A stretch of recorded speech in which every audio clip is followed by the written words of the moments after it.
So hello and welcome. This is Erica Glessing, and I'm delighted to have with me today Pia Jansson. Welcome, Pia. Thank you so much, Erica. I'm happy to be here. Pia wrote a fabulous chapter in the book, The Power of Releasing Judgment. And we came together today because releasing judgment is just not something, it's just not WYSIWYG. It's not touch and feel. It's not like something that you just like open up a box and you follow steps 1, 2, and 3 and you get your abs, you know? Abs. Or maybe it is. So when I was working with the book on what it wanted, besides having beautiful authors like Pia, oh my gosh, her chapter is so good. It just really, the book wanted to communicate with you a little bit more on what that means and what that feels like in real life. So Pia, why don't you just open us up with your observations and kind of how you've seen it play in your life, and you have the microphone, baby. Yes. Well, to me, it's really funny with judgment because ever since I wrote the chapter, of course, I've been surrounded by chapter with judgment. It's been really funny. And to me, it's like, I guess for me, it's like a survival mechanism on how I relate to judgment. Because for me, it's like, I have to have fun. I have to laugh. It's just like who I am. I create laughter every day, even if it means going on YouTube and watching a silly movie. And I do the same thing when I'm around people that project judgment at me. So ever since I wrote that chapter, that's been something that's been very prevalent in my life, of just constantly like, okay, so what can I create here right now? Like, I always start with like, take 5 deep breaths and just like get your space again, right? And and then it's like, okay, so what can I create right now? What can I create, like, to create some fun and joy and laughter? That's really like what comes in really quickly when you at least have the luxury that you can take a time out and just like, catch your breath and be with it. So I guess that's my main thing when it comes to judgment, on how my basic philosophy on how I relate to it. What do you think kind of like catches people the most, or what do you think like is kind of what are some of the ways the tentacles of judgment come in, and they're kind of like, I almost see it sometimes like a vine that stops energy, what are some of the things you see that kind of stick people? Well, ouch. Well, the thing is, like, I think often it can be very subtle and over time, so we don't even think that it's, we buy into it. I think that's the biggest thing, that we believe what people say. Ooh. We don't stop to ask ourselves, like, is this true? Right. Or we buy it without thinking. Absolutely. We just pick up stuff. Because, I think the nonverbal thing is even more. You start thinking like, oh my God, the self-judgment is obviously one of the worst ones, right? But how much of the self-judgment is coming from other people projecting it on you? People that you met in the street and you think like, oh my God, I'm fat, let's say, right? And it's like 2 seconds ago you were feeling dandy, right? But you walked past someone that was thinking that of themselves. And then you bought into it, so they weren't even projecting it on you, maybe. Wow. Right? And then you have people that project things or think things, but they don't verbalize it. And then you start thinking thoughts. Like, that's where I see it nowadays. Like, when I start thinking thoughts, when I'm around certain people that I know is not really me, I don't think about it when I'm on my own, but when I'm with certain people. So I think it's like thoughts is how it hits me, huh? That's a really interesting cue, like a indicator. Like, I wasn't feeling that way. Yes. And then all of a sudden I started, maybe feeling under pressure or feeling something that really wasn't my own original feeling or vibration. And then that's fascinating when that we could, it's almost like, how they say in the South, like, don't borrow trouble. Yeah. What trouble do we walk around borrowing all the time? I know, and that's where the kicker is, because when it hits you, you're like, oh my God, I got hooked in it. And Yeah. it's not, and it wasn't even mine, right? I just picked it up from a random person. Or when you're, but also like when it comes to people that you have around you, because I've been looking at that myself, where I'm like, oh, I'm happy and creating fun and play or whatever when I'm on my own. And then there could be people that you identify, like all of a sudden there's drama happening. And I'm like, well, I'm not a drama person. So what is it? And after a while, sometimes we're a little slow, right? And and then you're like, oh, who's creating this? Oh, it's every time I'm with this person. Oh, maybe it's this person. Wow, maybe it doesn't have anything to do with me. So it's like I become really aware of who I hang with. So like not just like what people verbally say to you, but energetically. Like, how do you feel when you're around people? Do you feel better? Do you feel better when you leave them? Or do you feel like, oh my God, right?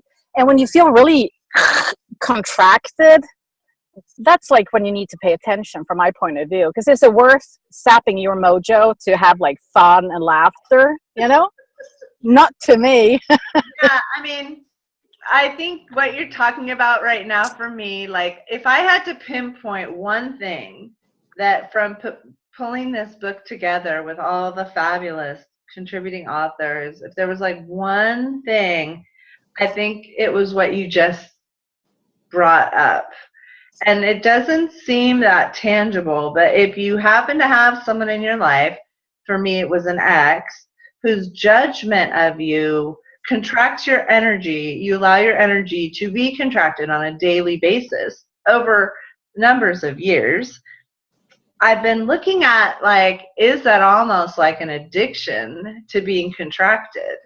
And then what are the things that can come in? What questions can I ask so that my energy is truly expansive versus getting, being on that wheel of drama of someone else's. I've met someone else, a lot of people whose mothers caused them constant over time contraction issues. And where there's this like perfectly beautiful, healthy being, and then all of a sudden they start talking about their mother.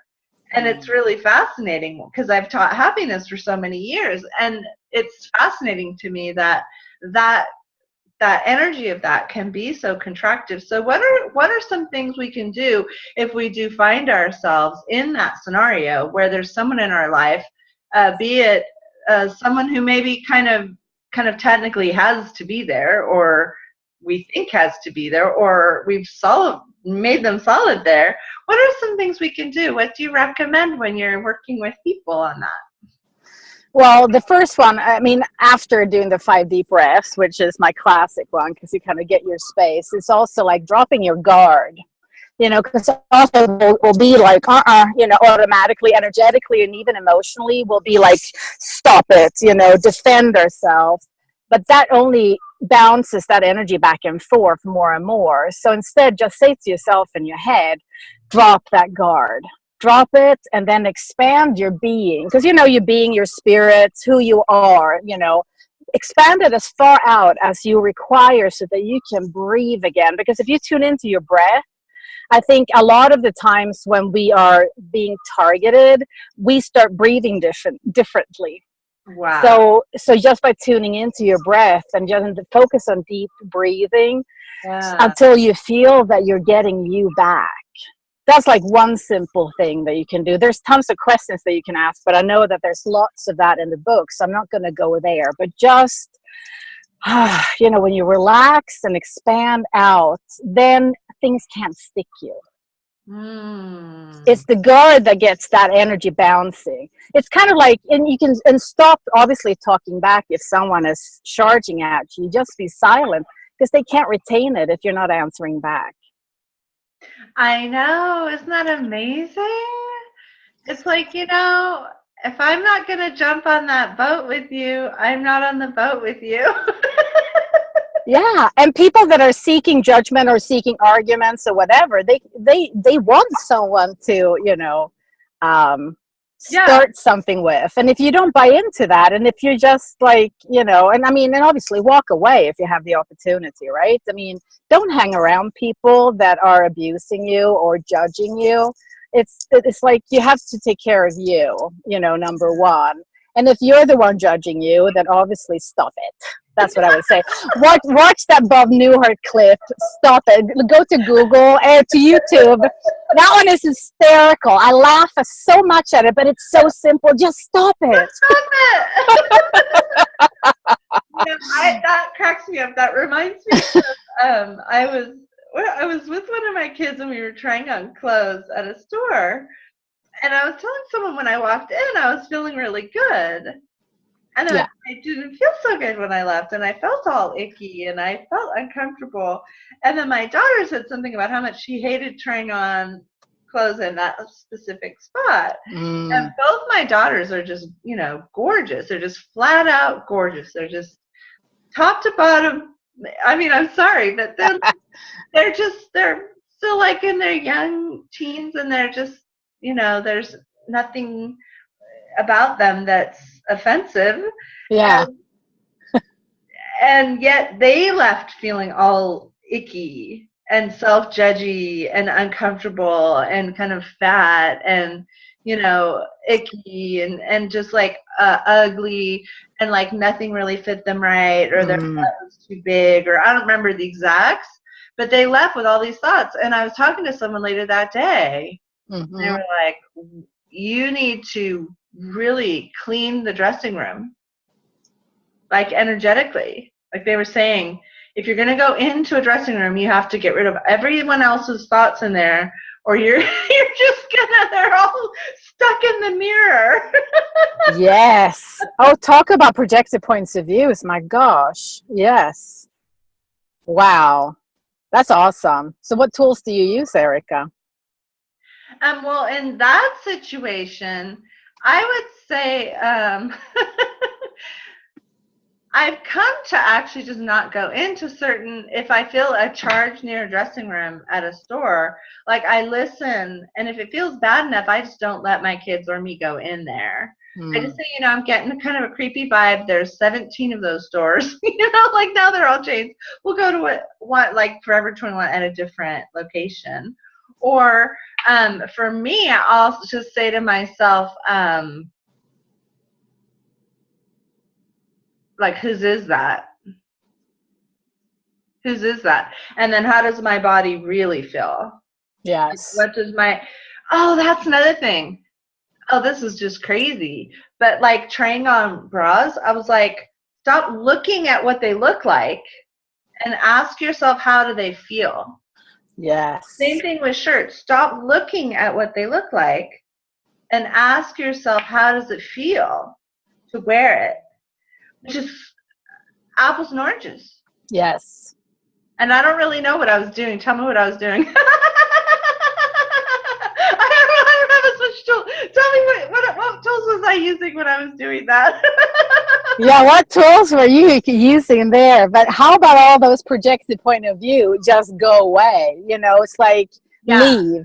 Because I think it's really like you can have a one-on-one conversation with that mirror and say like, okay, whoever's been projecting their points of views on this mirror, simply go away, bye-bye, because it's so interesting, because you reminded me that I even get caught in that, where I'm like, I don't think about it, but I do not like going bra shopping for that reason. And I'm like, always like, or dressing rooms, it's like the lighting is bad and you just don't feel good, and I'm like, and at home I feel super awesome. So thank you for that reminder, Erica. Sometimes I just buy them online and just go like this.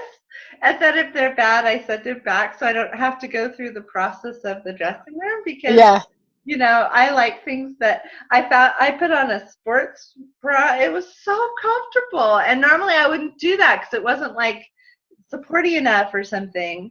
Yes. It's so comfortable and I love it. And I'm sure like no one in my life really notices which one I'm wearing. I'm the only one. Like, because who's am I? Nobody else outside of me spends a second thinking about what the shape of the bra. But isn't that funny that there's like this like it should look like this or it should look like that or it should support like this or whatever. So yeah, I think when women I think we get so tuned into what's external as opposed to how we're feeling in our clothes or how we're feeling in our bodies, you know? Yeah, and again, we buy into the projected points of views, right? So then, even bra shopping, instead of asking our body, does this feel good? Is this something that you want to wear? Yeah. And do you feel relaxed or, good in your body? Because then that's what you will project to the world, instead of something that is like, oh, I bought something that people said I should get, but it doesn't feel good. And then that's what you're projecting. And then you get even more judgment. And then you wonder like, oh, what happened? And that brings me to that question I kind of alluded to before we got started today is, what's the carrot? Why should I release judgment? Because judgment has been very, served a lot of roles in my life. Choosing the right job, choosing the right house, choosing the right this, doing this and that, being all perfect in every way. No, I'm kidding. But being right. What? Yeah, how's that working for you? that would be my question. Like, why not? It's like, if you think of life as you being the creator of it, what is it that you want to create for your life? For me, it's like, I want to have fun and laughter. So judgment doesn't work for me. And believe me, you can do judgment on positive judgments too, right? Like you can stick someone by saying like, oh, you're so pretty and you got the perfect body. And then, people will get in their head, right? So, but that's not fun either, right? Because it's like, that's like a little dagger. Right. Like then you have to always be good at this or that. Yeah. Yeah. So you still feel it when it's a judgment, right? Positive or negative. But it's like, to me, yeah, it's like, why not have fun? I mean, there's so much, like so many people get stuck in this judgment and they spend so much time judging themselves, most importantly, and thinking that they're wrong and bad and all that kind of stuff, instead of like going way beyond that and just having fun and playing laughter. I mean, what would your life be? Yeah. Every day, no matter what happened to you, because it's still just a choice to me. It's like, there can be stuff happening around me. I will choose fun and laughter. People can make fun of me, but I'm like, you're not going to take this away from me. Laughter is like, I'd rather feel good. And even if people can't be with it around me, it's like, I'm going to be me. And that to me is like the most important thing. So why not judgment? It's like, I want to be myself and I want to explore all the fun stuff in life. Nice. I love it. Well, if I want to find out more about you or work with you, where do I go? Tell me the name of your website or how to contact you. Yeah, you can go to my website. It's space-2-play.com. So space to play, but it's dashes in between the words, if you will. So space2play.com would be the best way to reach me. Awesome. Thank you so much. I'm so excited for this book coming out, and I want everyone to tune in to the book launch, the book release, and then get in touch with Pia because she walks the talk. Doing my best. This is who she really is, so come hang out with her some more.